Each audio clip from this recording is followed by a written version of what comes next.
has joined us. She's the producer of Before You Buy and, of course, producer of Know How. And what else do you do? And soon to be hosting a show with Mr. Padre. You're going to be in that programming show with Padre. That's great. You're the guinea pig. I'm the guinea pig. Awesome. I will be the student. Awesome. And now, have you always worn one of these wristbands or pedometers? Not always. Okay. I started with the FitBit 1, I believe it was, the original one. That was the belt. Yeah, you just clip it onto your belt or whatever. I see a Flex on your wrist right now. That's the thin one. I have a Flex on. I also have the new FitBit Force. This just came out. I'm very excited to find out more about it. So I've been wearing this for about 2 weeks. A lot of people haven't gotten theirs yet. Sorry, Liz. I stole her Flex. So first off, I wanted to give you kind of a size comparison because the big drawback of the Flex was that it didn't have a screen. You would have to bang on it. And it just lights up. To get it to light up and like tell you what percentage of sleep or what percentage of steps that you've taken. This one, on the other hand, and there's a little button on the side. Does it tell you the time? Oh, it is. So that's you can use it as a watch, kind of, which is what I liked about the Nike Fuel Band. Is I love that it finally shows you things, so you don't have to log on to your phone, which is syncing to it, and figure everything out from their Fitbit. That's a little awkward though to have to reach around like that. Yeah, so I'm just doing this. Is that because you're wearing it on your right wrist? If you wore it on your left wrist, would it be less awkward or no? Well, I'm just doing that because, you know, the camera. Oh, that would be the normal way you do it? Okay, that's not so bad. So it shows you the time. It also shows you how many steps you've taken for the day. And then this little line at the bottom gives you a percentage that you've done for the day. So you're shooting for 10,000. How many miles. That's how many calories you've burned. How many stairs you've taken. How many flights of stairs. That's something the Flex did not do. How many active minutes. So I've been really lazy today. Yeah, that's good. So they've added altitude. Yeah, you can do, also you can set the sleep, and the sleep is very easy. You just hold down the button for 2 seconds.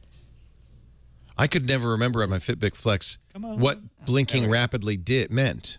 So this will actually let me know and it tells you how long you've been asleep for.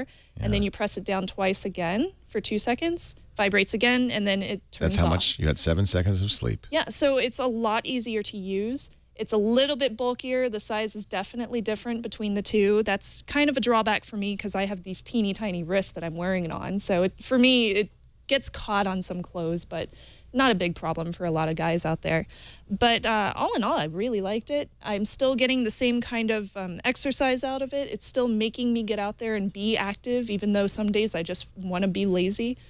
Although, unfortunately, it still doesn't track calories very well.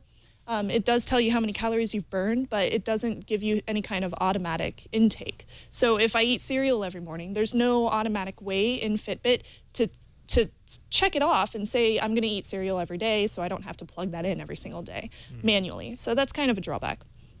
So my pros and cons for this, the pros, obviously, the display is a big deal for me. Battery life is excellent as well. It still lasts about 7 days, and there's no additional tracker. So for example, with the Force, there's no tracker that you have to take out. With the Flex, to charge it, you have to pop this little doohickey out and charge that with the integrated USB charger. I gotta say, that's a pro on the Flex because at least you can replace the band. Bands are cheap. You can get a variety of colors. That's and true. when the band disintegrates, which they all do because they're rubber, you're not out of luck on that. I don't know what you're going to do. That's true. It is rubber, so that is a problem. Also, one of my cons, it is bulky. The clasp is a little bit tougher to tighten, although I assume it'll get easier over time. You can replace the clasp, though.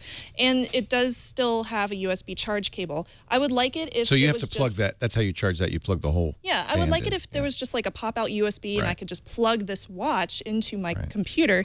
Instead, you still have to plug this into Special connector. And you also have this wireless syncing dongle for the first time that you set it up. And both of these are $19.95 each if you lose one. So I lost mine from my Fitbit 1, so I can't use that anymore. Right. Unfortunately. So I had to upgrade to the Force, which I honestly don't mind.